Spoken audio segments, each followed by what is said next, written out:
inyong diwa. Pagsaksi sa mga pangyayaring hindi mo sukat akalain.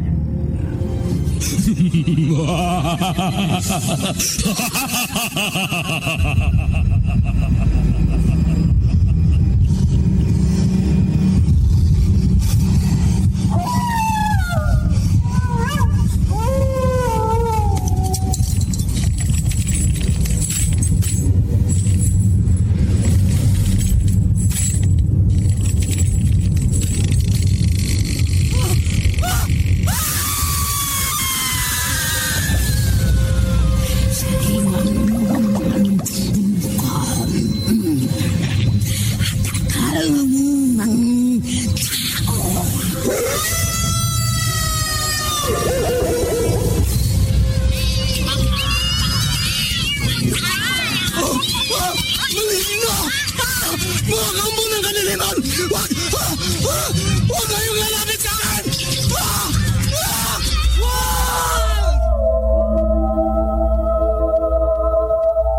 Mga kababalaghang hindi kayang tanggapin ng inyong isipan. Nagaganap tuwing sasapit ang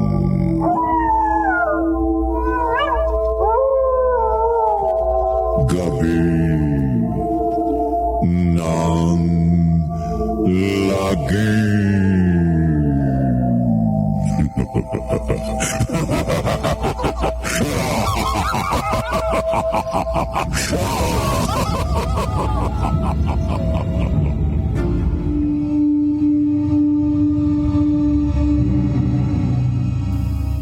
Magandang gabi, kaibigan.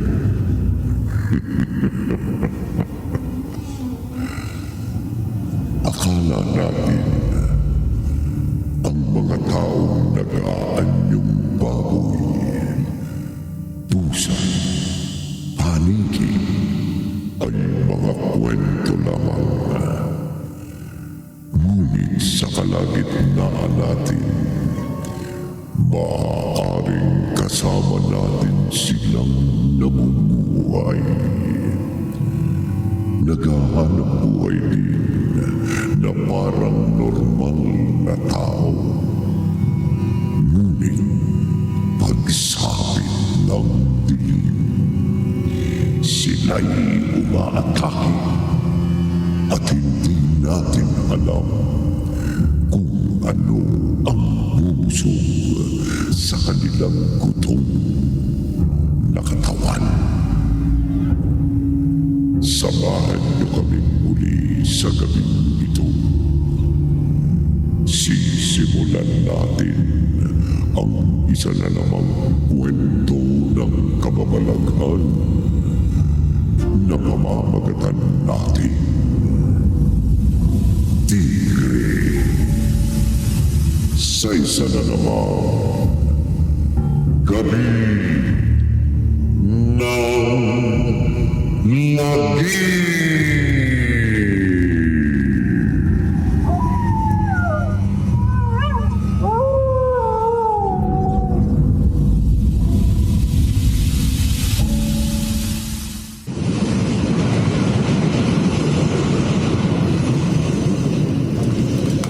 Nasaan na kaya susundo sa akin? Nakababa na lahat ng pasahero ng tren. Pero wala namang lumalapit sa akin. Rina? Ikaw si Paul? Oo, ako nga. Tayo na. Teka, ang kamay ko. Alam ko, naninibago ka. Pero matagal ko itong hinintay. Paano mo nalaman kung nasaan ako? Simula pagkabata, alam ko kung nasan ka. Kung sinong kumupkup sa'yo. Kung saan ka nag-aral. Pero ang naging buhay ko, itong naging hadlang para hindi agad ako makapagpakilala sa'yo. Paul. Kaya nagpapasalamat ako nang pumayag kang sumama na sa akin. Matagal ako nananabik na makita kang muli. Sa larawan lang kita nakikita. Hindi inilihim ng nagpalaki sa akin na meron Sa ako. bahay na tayo mag-usap. tayo narinig. Manang Carla, sa Serena. Ay, mabuti't dumating ka na. Inihanda ko na magiging kwarto mo. Nakapagluto na rin ako. Tiyak na magugustuhan mo ang mga putahing inihanda ko. Salamat po. Manang Carol na rin ang itawag mo sa akin. Manang Carla. Magkahawig ka kayo ni Paul. Talaga po? Oo. Hindi maipagkakain ang magkapatid kayo. Salamat naman. Anong gusto mo? Kumain muna tayo o magpapahinga ka muna? Gutom na ako. Sige. Tayo na. Iaahin ko na mga niluto kong para sa inyo.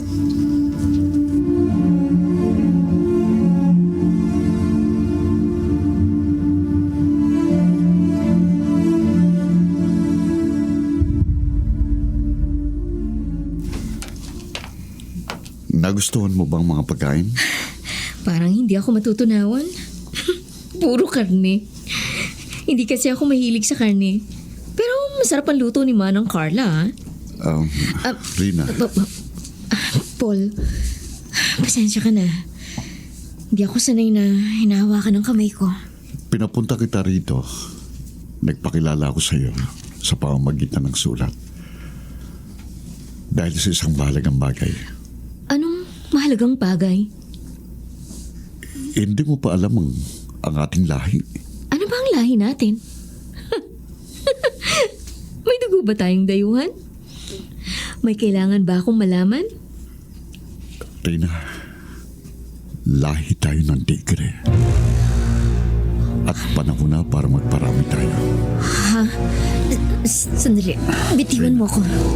Kailangan natin magsiping upang ipagpatuloy ang lahi na. Ano ba yung sinasabi mo?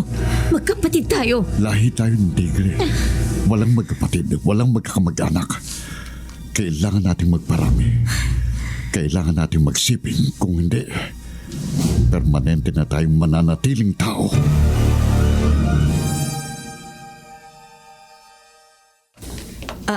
Paul, lalabas ka. Gabi na.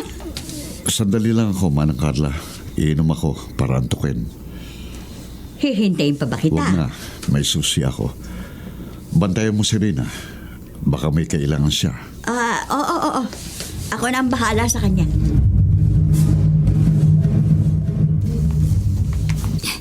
Hi! Pwede ako ngayong gabi. Ikaw, pwede ka ba? Magkano? 1,000 lang. Mahal. 500.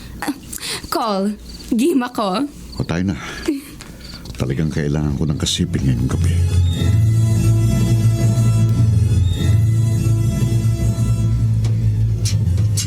Isasarap ko lang kayo ditong shoe, ha? May iwan na muna kita, Alice. Sige ho, Sir Oliver. Bibilangin ko lang yung kinita nitong gift shop. Magsasara na rin ho ako. Tama. Huwag ka magpagabi. Jack, hinihintay ka ng mga anak mo.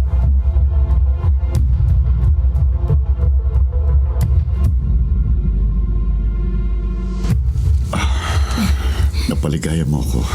Good. Ang bayad ko. Sandali. Teka! Ano nangyayari?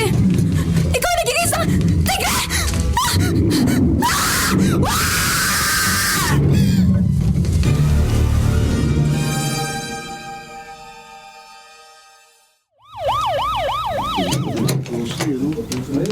Paano nakapasok ang tigre niyan dito sa motel?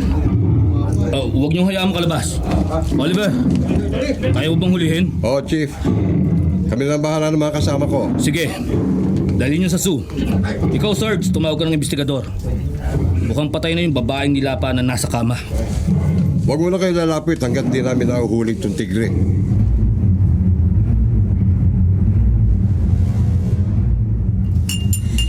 Good morning, Rina. Mag-almusal ka na. Ipinagtimpla na rin kita ng kape. Si Paul. Wala siya sa kwarto niya. Kanina pa ako kumakatok. Lumabas siya kagabi. Pero hindi pa yata bumalik. Dati na niya itong ginagawa? Minsan. Anong trabaho ng kapatid ko? Nako, hindi ako mahilig magtanong. Nung kinuha niya akong katulong, iyan ang una niyang sinabi sa akin. Huwag akong magtatanong ng personal o ano bang bagay tungkol sa kanya. Pero buwan-buwan naman binibigay yung sweldo ko. Kaya hindi ako nagtatanong. Wala ka talagang alam tungkol sa kanya? Ay, wala. Maliban sa tingin ko ibinata pa siya. At wala rin siyang dinadala ritong babae. Ikaw lang ang ipinakilala niya sa aking kamag-anak. Ang ibig ko sabihin kapatid. Isang kapatid. Talagang magkapatid kami. Pero may mga bagay akong hindi nauunawaan. At gusto ko sana siyang makausap ng maayos. Ang mabuti pa rin mamasyal ka na muna. May malapit na dito. Maglibang-libang ka muna. Mamasyal. Mamaya siguro pagbalik mo narito na uli si Paul. Ang ungol ng tigre nito. Parang kinakausap niya ako. Miss, huwag ka masyadong lumapit sa kulungan niyang tigre. Kaninang umaga lang nahuli yan. May nilapa siyang babae sa motel. Sa motel? Oo. Paano nakapasok ang tigre niyan sa motel? Yun ang iniimbestigahan pa rin ng mga pulis. At isa pa, malapit na magsara tunso. Hanapin mo na yung mga kasama mo at baka mapagsarang kayo ng gate. Wala akong kasama. Nag-iisa lang ako. Hindi ko nga alam kung uuwi pa ako. Mata ng tigre. Nakatitik itong mabuti sa akin. Bakit hindi ko maialis ang tingin ko sa kanya? Malakas ang kutob kong siya ang kapatid kong si Paul.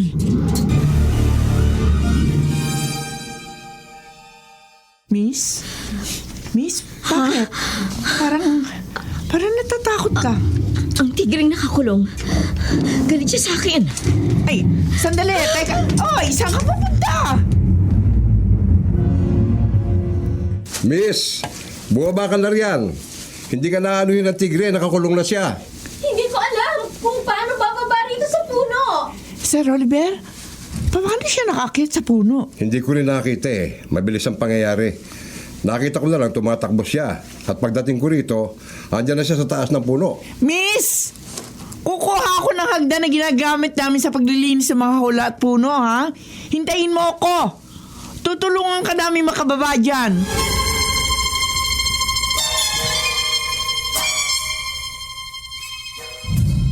Pasensya na. Hindi ko matandaan kung paano ako nakaakyat ng ganong kabilis sa puno. Okay lang. Siguro, dala yun ang takot mo sa tigreng nahuli namin. Totoo bang nahuli niyo siya sa isang hotel? May pinatay siyang babae? Yun ang duda namin. Yung tigre ang pumatay sa babae. Kasi sila lang dalawang nasa kwarto ng motel ang matuklasan ng mga roomboy ang nangyari. Isa pa, wakwak ang leeg ng babae. Talagang tigre ang posibleng pumatay sa kanya. Bakit kaya? Paano bakit kaya? Ang higit na nakapagtataka, ang sabi ng mga roomboy, may kasamang lalaki yung babaeng namatay nung pumasok siya sa motel. Pero nung mangyari yung pagpatay, nawala yung lalaki. Basta nawala siya at biglang nagkaroon ng tigre sa motel room nila. Si Paul?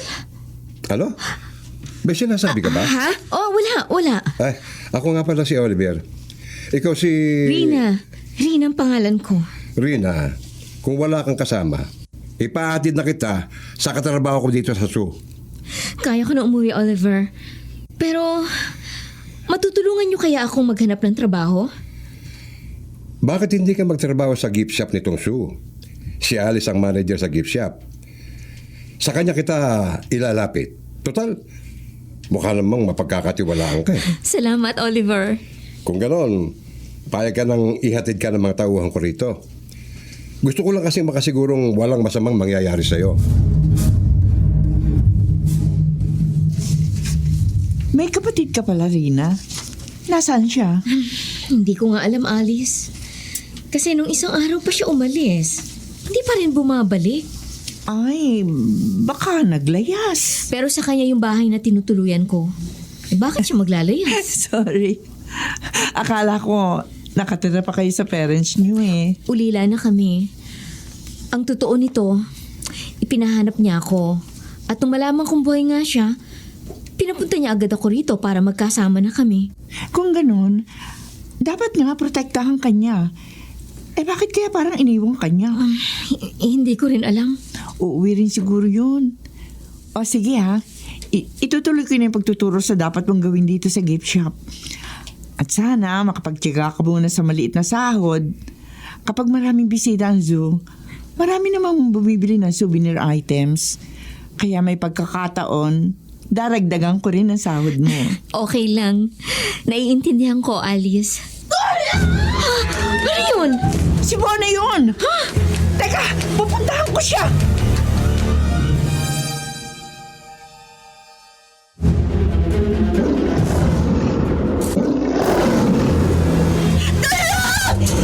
Tulungan niyo ako!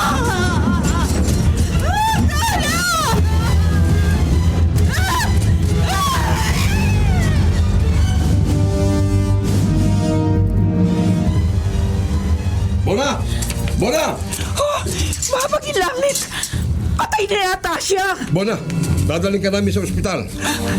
Wala dito sa kulungan ng tigre! Tumawag ka ng ambulansya. Hanapin ko ang tigre. Hindi na siya dapat makapanakit ng mga bisita dito sa zoo. Hindi nyo na nakita ang tigre? Chief, nawala siyang parang bula. At yung kanyang nilapa? Dead on arrival sa ospital. Bakit ba nasa loob siya ng kulungan ng tigre? Tagapagpakain siya ng mga hayop dito sa zoo. Trabaho niya yon. Pero alam mo namang may napatay na ang tigring yon. Oo, Sarge, alam ko. Pero hindi ko alam na pumasok sa kulungan si Bona. Naglilinis kasi ako ng ibang hawla nang marinig ko ang pagsigaw niya. Kailangan mahanap ang tigring yon. Hepe, dapat na rin siyang patayin. Naulol na ang tigring yon. Pero tahimik naman siya nung nakakulong. Wala sa sinyalis na siya'y nauulol nga. Kahit na, dalawa na ang napapatay niya. Sa tingin ko tama si Sargento. Dapat patayin na ang tigring yon pag nahuli natin uli.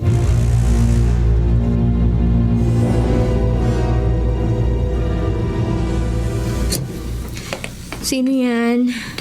Manang Carla, may kailangan ka ba? Naantok na kasi ako eh. Maagang pasok ko sa gift shop. Ang tigre! Napapalit ito ng anyo! Hindi! Hindi! Ah!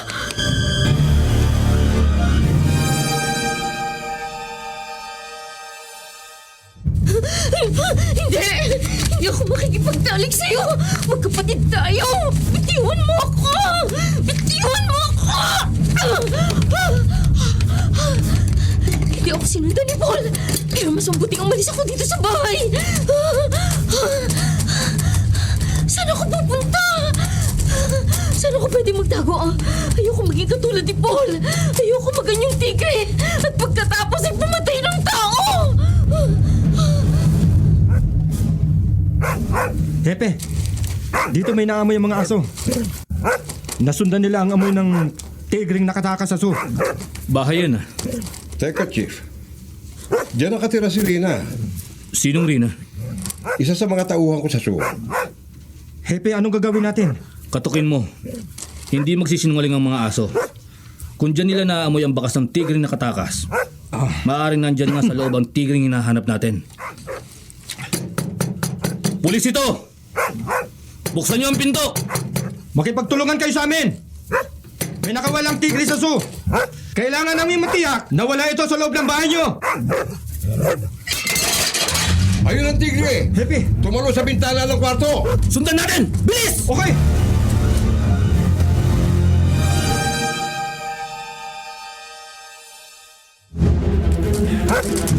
Saan? Saan tumakbo ang tigre? Nawala. Ang bilis na nawala. Pero hindi pwede mawala ang amoy niya. Siguradong masusundan siya ng mga asong ito. Tama. Dito tayo! Alam ko narito lang ang tigring yon!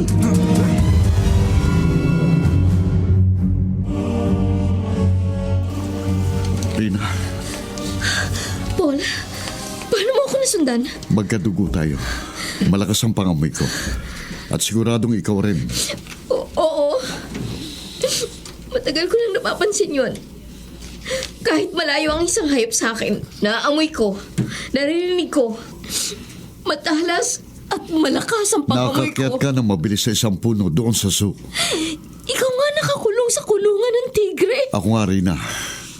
At magagawa mo ring magpalit ng anyo. kung papatay ka ng tao. Hindi. Ayoko. Hindi mo ako katulad. Magkapatid tayo. Sinabi ko na sa'yo, lahi tayo ng mga tigre. At para maparaming ating lahi, kailangan nating magtalik. Ayoko. Hindi ako hayop. Yan lang ang paraan para manatiling buhay ang ating lahi. Mamatamisin ko pang mamatay na lang at maputa lang lahing ito. Kaysa gawin ang gusto mo. Makinig ka sa akin. Walang masama sa sinasabi ko. Natural ito sa ating lahi. Hindi yan totoo. Ang mga magulang natin, magkapatid rin sila. Sinungaling! Anong patunay ang kailangan mo? Anong kailangan kong gawin para sumunod ka sa akin? Hindi ako susunod sa'yo. Hindi ako magiging katulad mo. Bitiwan mo ako! Kaya magaling ka pa. Hindi! Nagbagong anyo ko na magalit ako. Yan ang sinasabi ko sa'yo. Isa ka rin taong tigre. Hindi mo yung matatakasan. At upang makumpleto ang iyong pagpapalit anyo, kailangan mong pumatay ng tao. Hindi! Ayoko! Upang bumalik ka sa pagiging tao, kailangan mong pumatay ng isa ring tao. Kaya pala pinatay mo si Bona? Ang tagapagpakain ng mga hayop sa zoo! Oo! Ginawa ko yun para sa'yo. Para makapilang kita. Para matupad ang dapat matupad. Ang ating pagtatalik. Ang pagpaparami ng ating lahi.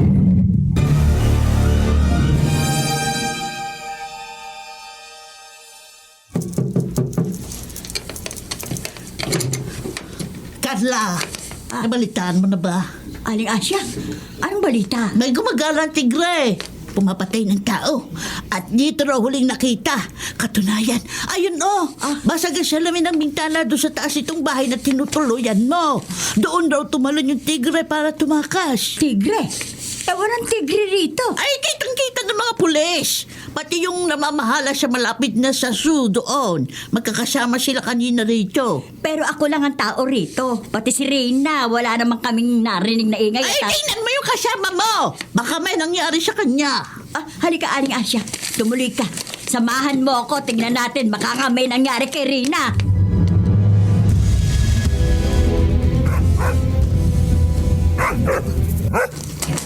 Sabi na naririto lang sa paligid ng tigre.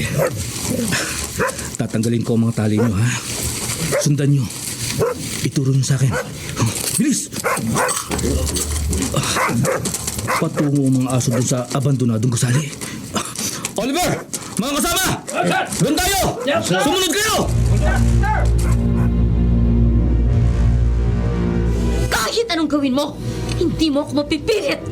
Mas mabuti pang patayin mo na ako. Hindi kita papatayin. Kailangan kita rin na. Pinapunta mo ako rito para gawa ng kahalayan? Anong klase kang kapatid? Intindihin mong sinasabi ko. Natural sa atin ang hinihingi ko sa'yo. Hindi ito masama. Bakit hindi mo gawin sa ibang tao? Hindi mabubuhay ang binhi ko sa normal na tao. Hindi mo ba naintindihan? Makalilikha lang tayo ng katulad natin kung tayong dalawa ang magdinig. Hindi! Hindi, Paul! Patawad, pero hindi ako papayag. Paalam! Babalik na ako sa mga taong kumukop sa akin! Rina! Huwag kang sumunod! Kundi susuplong kita, sasabihin kong ikaw ang pumatay sa babae sa motel at kay Bona! Ang mga pulis, nasundan nila ako gamit ang mga asong yun. Kailangan mag-anyong tigre ako para mabilis akong makalayo. Nasaan? Nasaan ang tigre? Hindi! Pasok siya sa akin!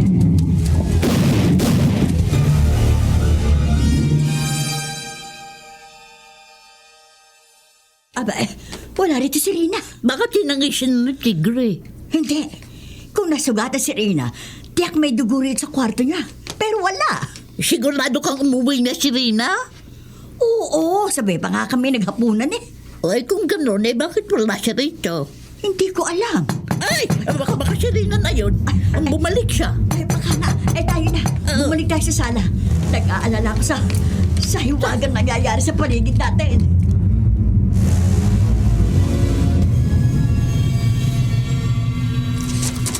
Chip, may narinig kami mga putok ng baril. Alice, tawagin mo si Oliver. Narito ang tigre. Binaril ko siya.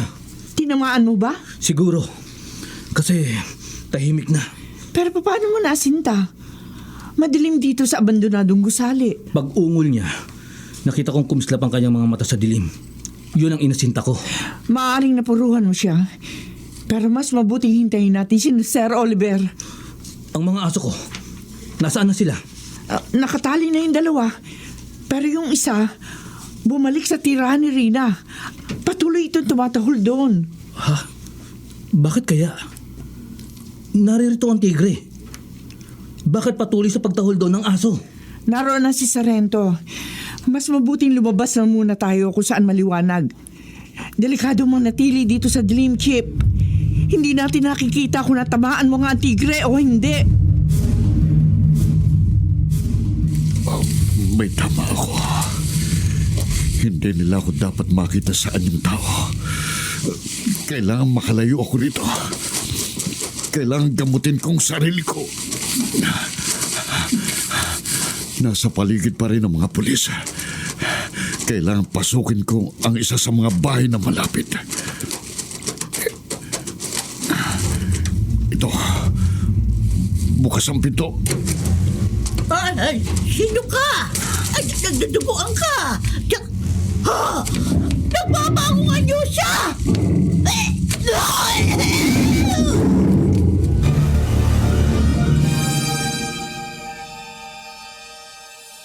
Wag, maawa ka! Wag, maawa ka! Hindi ako magsusumbong. Magtago ka ang gusto mo. Hindi ako magsasalita. Hindi ako magsusumbong. O alam kong ikaw ang hinahanap ng mga pulis. Subukan kong tumakbo para makatakas sa... Ah!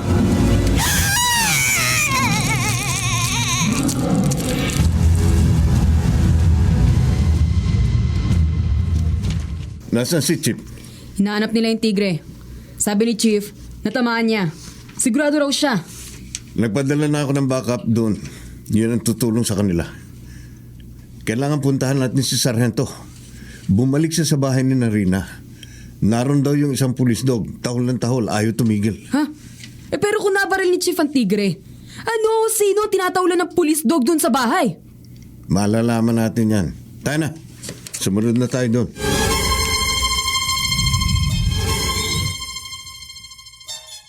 Pero wala nga po akong kasama rito.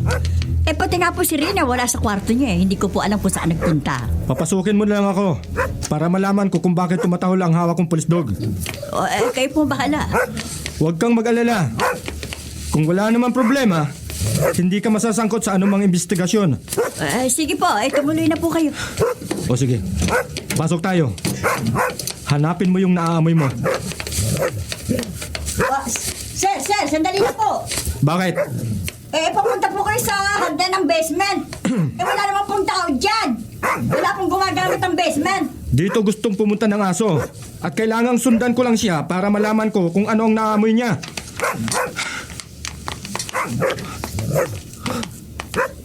Anong mga ito? Teka, bubuksan ko ang ilaw. Hindi. Mga damit. At mabaho na iba't ibang buto ng tao.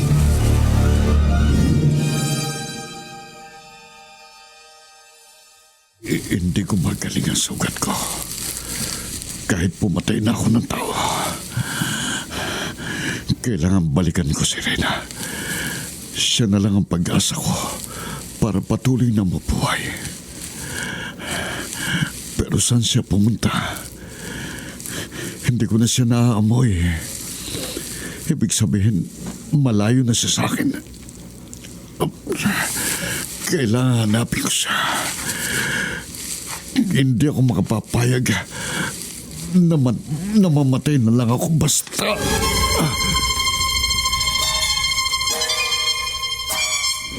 Naku, Sir Sargento, wala po akong alam dyan. Hindi ko po alam na may mga buto ng tao yan. Dito ka nakatira, pero hindi mo alam na may pinatay rito? Anong mali natin kung ilang tao na ang napatay rito? Naku, sir, maniwala po kayo. Wala po talaga akong alam. Katulong lang po ako rito. Yung amo ko, pinagbilinan niya po ako huwag akong bababa rito sa basement. Ni ayaw niya nga pong palinisin sa akin ang lugar na ito eh. Nasaan ang sinasabi mong amo? Ilang araw na po siyang hindi umuwi. Pero po yung kapatid niyang babae, bagong dating po yun, galing sa probinsya. Siya po ang kasama ko rito. Nasaan yung kapatid ng amo mo? Hindi ko nga rin po alam. Kanina lang po sabay kami naghapunan.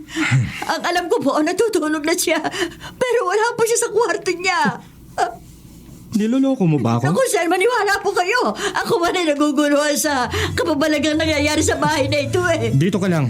At huwag kang magtatangkang tumakas ha. Po. Iraradyo ko sa headquarters ang tungkol sa mga buto ng tao na narito sa basement. Opo, hindi po ako alis. Hindi po ako tatakas. Sarge, bakit narito pa rin ang mobile sa tapat ng bahay ni Narina? Yung police dog, naamoy niya mula rito sa labas ang buto ng tao na nasa basement. Nakapagtataka. Marami palang alam ang mga alaga nyo. Highly trained sila, Oliver. Pero dito nakatira si Rina eh. Nariyan ba siya?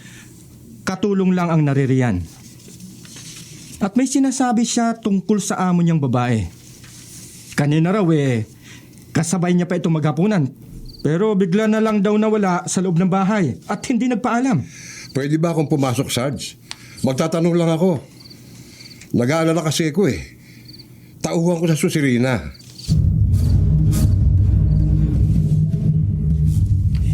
Hindi ko po talaga alam. Wala po akong alam sa nangyari dito sa bahay. Basta abili po sa akin ni Paul, huwag na huwag akong bababa dito sa basement. Naiintindihan ko ho, Aling Carla. Hayaan na natin mag-imbestiga mga pulis. Katunayan, hindi rin ako pwedeng makialam dahil ako veterinaryo lamang sa zoo. Kung hihingi nila opinyon ko, kung buto ito ng hayop o tao, saka lang ako pwedeng magsabi ng nalalaman ko.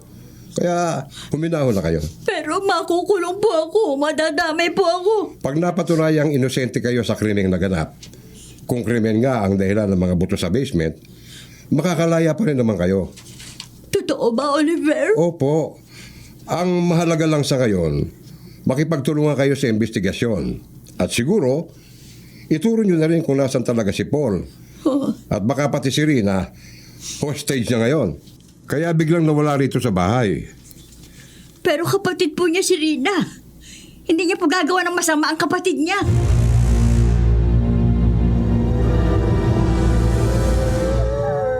Saan galing ang alulong ng mga aso? Wala na rito ang aming pulis dog. Ibinalik na yung 3 aso sa headquarters. Ano yun? May natanaw akong anino. Tumakbo. Lumagpas sa akin. Sino yan? Huwag kang magtago.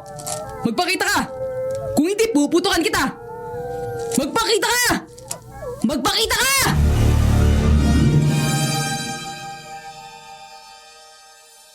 Papunta na rito ang Soko. Silang kukuha sa mga buto para hindi makontamina. Sarge, nawawala raw si Rina. Hindi pa siya considered na nawawala. Kung wala pang 48 hours nang nakalipas. Pero paano kung may nangyari sa kanyang masama? Lalo pat hindi pa rin makita yung tigreng tumakas mula rito kanina. Ang sabi ni Alice, nabaril ito ni Hepe at natamaan. Siguradong hinahanap na nila ito ngayon. Sana nga matagpuan ng tigre, pati na rin si Rina.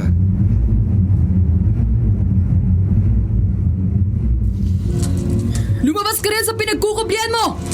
Magpakita ka sa akin! Ang tigre! Pero anino ng tao napansin ko tumakbo? Inuulit ko! Lumabas ka dyan sa dilim! Kung wala kang kasalanan, magpakita ka! Hindi pwede. Bakit? Sino ka ba? Bakit ka nagkukuble? Hayaan mo na akong makalayo. Kung ayaw mong mapahamak. Huwag mo akong takutin! Mga batak ng dugo! Patungo sa pinagkukublihan ng taong yun! Huwag kang magtatangkang lumapit. May sugat ka! Maraming patak ng dugo sa dinaanan mo! Pag hindi ka sumuko, ikamamatay mo ang pagkawala ng dugo! Sumuko ka na! bago pa kita lapitan dyan!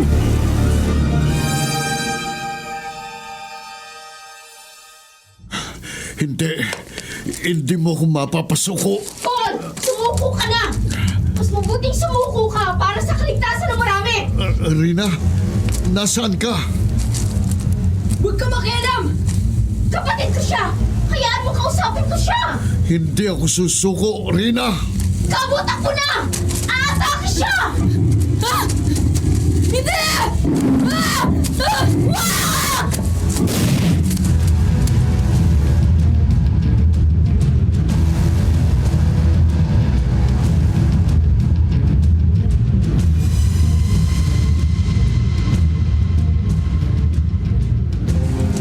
Sarge, putok ba ng baril ang narinig natin? Putok nga ng baril. Si Cabo, nasa labas. Tayo na, tignan natin. Aling Carla, huwag ho kayong gagalaw ng kahit ano rito sa mga ebidensya, ha? Hindi po. Wala po akong gagalawin. Tayo na!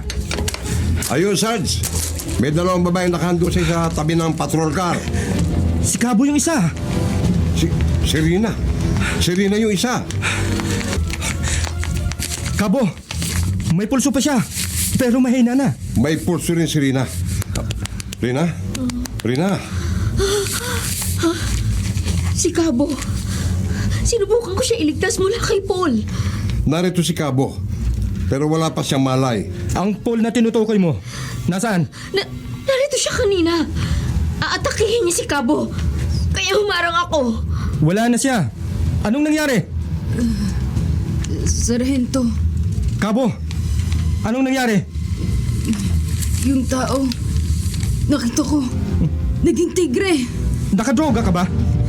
Totoo ang sinasabi ko. May sugat siya. Pero nagaan yung tigre siya. Inatake niya ako. Nakarinig kami ng putok ng baril.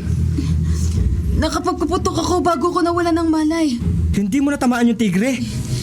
Di ko alam. Hindi ko sigurado. Bakit pareho kayong nawala ng malay? Hindi ko rin maalala. Basta nasa isip ko, ang humarang sa katawan ni Cabo para hindi siya mapatay ni Paul. Ng tigre! Teka, naguguluhan ako eh. Pareho kayong nakakita ng tigre na isa ring tao. Oo! Rina, hindi pwedeng mangyari sinasabi nyo. Pero yun ang totoo. At kailangan ako mismong pumigil kay Paul. Hindi siya titigil sa pagpatay ng tao hanggat hindi siya nahuhuli. Marami ng dugong nawala sa kanya. Hindi na rin magtatagal ang buhay niya.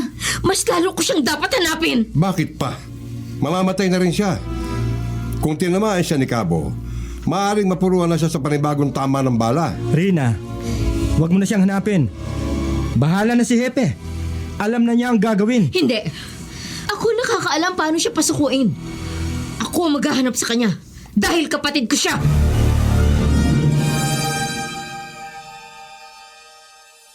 Hindi ko po alam. Wala po akong alam sa mga kababalagang nangyari sa bahay nito. Ayon sa soko namin, buto nga ng tao ang mga nasa basement. Mahabaging langit. Maaring 2 hanggang 3 tao ang may-ari ng mga butong natagpuan. Wala akong alam. Hindi ko alam kung paano yan nangyari. Kung saan galing ang mga taong yan at kung paano sila namatay. Kung hindi magpapakita ang sinasabi mong amo na si Paul, ikaw ang iimbestigahan namin. Pero katulong lang po ako. Wala po talaga akong alam. Wala po.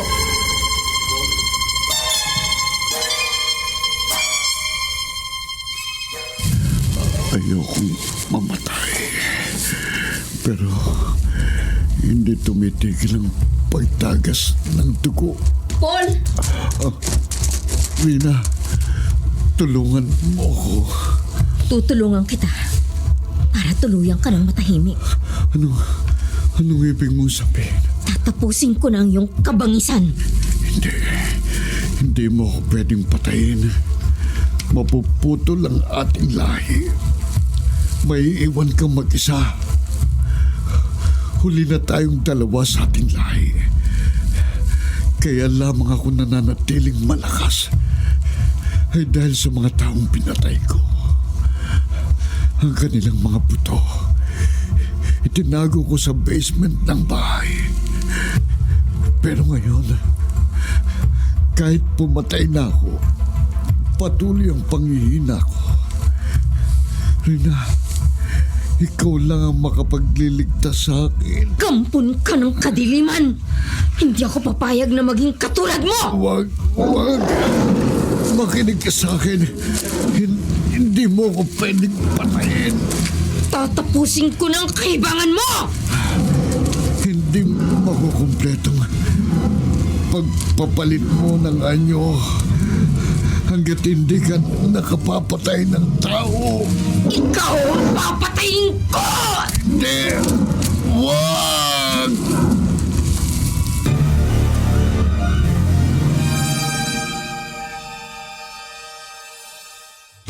Kabo, gagamutin ko ang mga sugat mo. Dito ka maupo. Salamat. Pero kaya ko pang sarili ko. Hindi naman ako tatakas. Hindi mo ko kailangan bantayan. Nagbilin si Chief. Dito lang ako. Hanggang makabalik sila. Hindi pa tapos ang investigasyon. Pag nailabasan lahat ng mga buto sa basement, isasama ka naman namin sa headquarters. Patay na ito. Parang nilapang ng kung anong hayop ang liig niya. Ang tigre. Hindi siyang hinahanap natin. May sugat yung tigring na baril ko. May mga tama ng balang nakandusay na laking to. Mga mata ng tigre. Tulad dito ng mga mata ng Rina. Parang kinakausap niya ako. Lumapit sa'yo, Oliver. Mukhang maamo siya. Hindi katulad ng nawawalang tigre. Hepe, hindi kaya totoo ang sinasabi ni Rina? Taong tigre ang kapatid niya. Baka ito na nga yun. Yung nakahandusay dito. Hindi na natin malalaman ang katotohanan. Itawag mo sa soko na may patay rito. Oliver, huliin mo yung tigre. Isama mo sa zoo. Saka natin ipagpatuloy ang paghanap sa nabaril kong tigre. Parang may sinasabi ang tigring to ha. Sa tingin ko, tama sa pantahan natin. Ang nakahandusay na lalaking ito, siya ang taong tigre na hinahanap niyo, Chief. Pag wala nang naging biktima pa, pag wala nang pagpatay na di may paliwanag, siya na nga ang nabaril kong tigre. At totoo ngang may taong tigre. Tayo na, tigre. Isasama kita sa zoo. Doon ay matatahimik ka na. Alam kong ikaw yan, Rina. Pero kung paano ka naging tigre, hindi ko na malalaman pa. Ang mahalaga, madala kita sa lugar na magiging ligtas ka.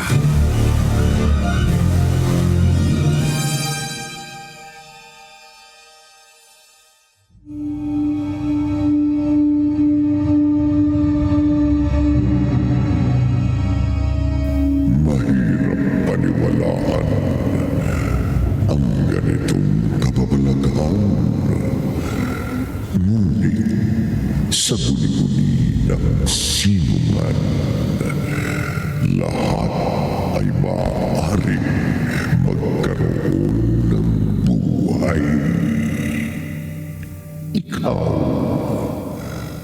may naglalaro ba sa iyong guni-guni na kinatatakutan mong mangyari?